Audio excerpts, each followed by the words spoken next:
Martorella. Questo. Grazie Gianni.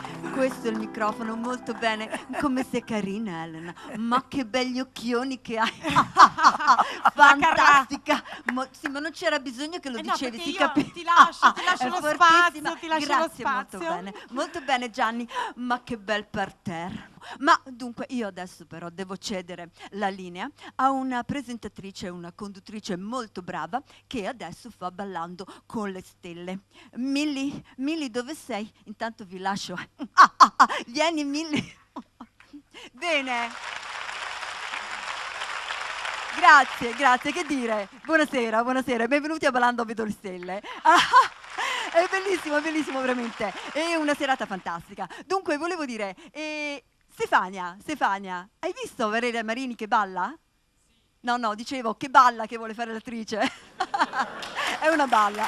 Bene, ma questa sera, signori, un ospite, che dire, fantastica. Non è una ballerina, è una cantante, è veramente eccezionale. E con grande piacere che vorrei annunciare qui la presenza questa sera di Anna Oxa. Prego maestro. Grazie.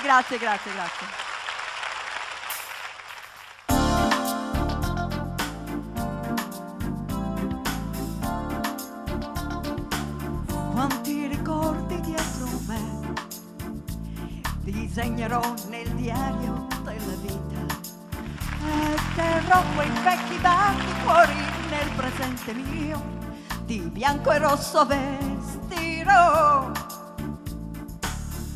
Sarò un angelo per te, quella donna che puoi stringere sul cuore, ma se occorre come il sole i tuoi sensi accenderò e piano piano poi li spegnerò. Donna con te, di me chi sei, che sei, donna con te, se tu lo vuoi. Sarò una donna che ritrova la sua femminilità e te la regalerà. Donna che ti sa stupire solo con la sua semplicità e che ti amerà.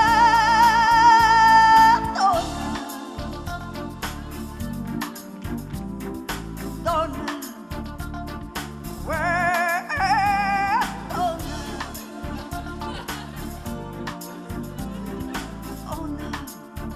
grazie ad Anna Oxa. Buonasera a tutti, grazie a tutti, siete veramente fantastici. Grazie Stefania e No, ma noi stavamo ancora qua ad ascoltarti. Allora ti faccio, Dai, ti pezzettino faccio ancora. Anna Oxa senza musica, perché mi piace questo pezzetto. Quando nasce un amore non è mai troppo tardi, scende come un bagliore da una stella che guardi e di stelle nel cuore ce ne sono miliardi. Quando nasce un amore. Sarà straordinaria? Grazie a tutti e un saluto anche dalla vostra Carmen, la sorella, giusto così per dare una breve notizia. Buonasera a tutti, grazie mille voci e grazie, sono sempre la più bella, sono Carmen la sorella e Lili Gruber fa spavento. 1, 2, 3, buonasera a tutti, grazie mille, ciao Stefania, ciao Riccardo, sei fantastico con la tua voce, veramente non sento più niente ma vado avanti. Grazie a tutti, arrivederci. Grazie. Sei un vulcano, Gianna. Ti adoro, guarda.